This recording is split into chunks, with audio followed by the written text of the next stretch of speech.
Hal ini secara tegas disampaikan oleh kuasa hukum tersangka Edi Hermanto terkait ada wacana bakal nak ngelakukan proses pra-peradilan terkait kasus yang dihadapi oleh tersangka Edi Hermanto jero pembangunan Masjid Raya Sriwijaya. Menurutnya untuk pra-peradilan tidak bakal diembe oleh tersangka Edi Hermanto karena meski awalnya kabur terkait kerugian negara, namun dari penyidik sudah berangkat dari penyidikan awal sehingga untuk pembuktian benar apa salah tidak termasuk ranah pra-peradilan. Ditambahkannya biar kaget berperang di persidangan baik, karena dari kasus korupsi ini tersangka Edi Hermanto sebagai ketua pelaksana tidak nikmati korupsi yang terjadi di jero kasus ini.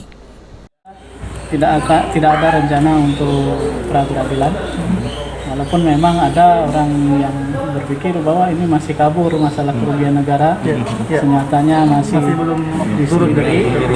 Ya, tapi kan atas perkara ini pihak kejaksaan sudah berangkat dari temuan awal. Nah, apakah temuan awal itu benar atau salah kan bukan menjadi objek pra-peradilan.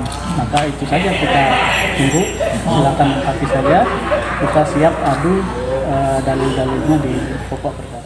Tersangka Edi Hermanto sudah ditahan oleh pihak penyidik di Rutan Tipikor Pak Jo, di mana sampai malam ini penahanan terhadap Edi Hermanto sudah dilakukan perpanjangan lagi sebulan ke depan.